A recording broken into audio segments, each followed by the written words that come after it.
murakoze nyakubahwa perezida wa repubulika. Ikibazo cyabaye ko ntazi igifaransa neza ku rwego nyakubahwa minisitiri yumvaga nkwiye kuba nkiziho. Ngerageza gushyira ijambo rye mu kinyarwanda kugira ngo abanyarwanda bumve. Aje kunsubiza ko ntabikoze neza. Hari ku cyumweru yakosoraga ikinyarwanda. ni ukuvuga ngo hari message yari yanditse cyangwa ubutumwa mu gifaransa asubiza yavugaga kuri ishu ya Kongo. Hari abo yari ibyo yasubizaga tugerageza gushyira mu kinyarwanda.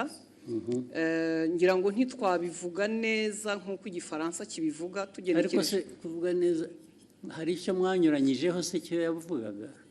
Ntabwo twakimenye kugeza ubu kubera ko ndavuga isi ushobora kuba yaravugaga ikintu mukagisobanura mu buryo butandukanye n'ibyo yavuze. Ubwo ni nko kuvuga ngo mwavuze ibyo atavuze, ariko hari no kuvuga ibyo yavuze wenda mu rurimi we yumva rudahagije.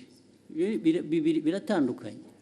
Yego. Icyo cya kabiri igihe nta kibazo mbonamo kuba wavuga ibyo navuze. N'ubu ngubu nimuva ugenda ugasobanura ibintu navuze cyangwa nashubije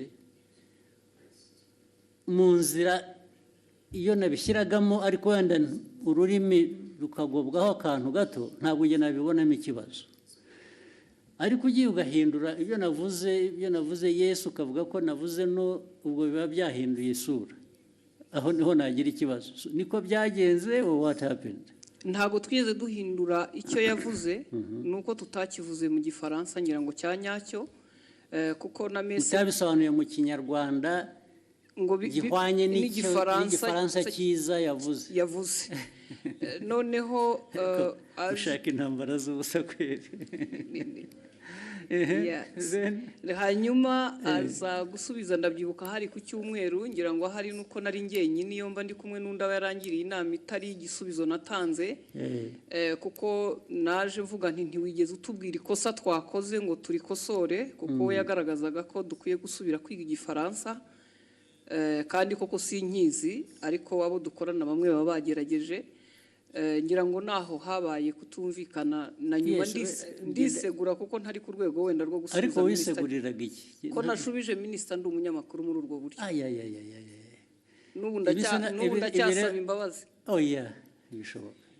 Ahubwo azagusaba imbabazi ariwe, kuko ibi bya protocol iby'abajanesi ntabwo birimo protocol.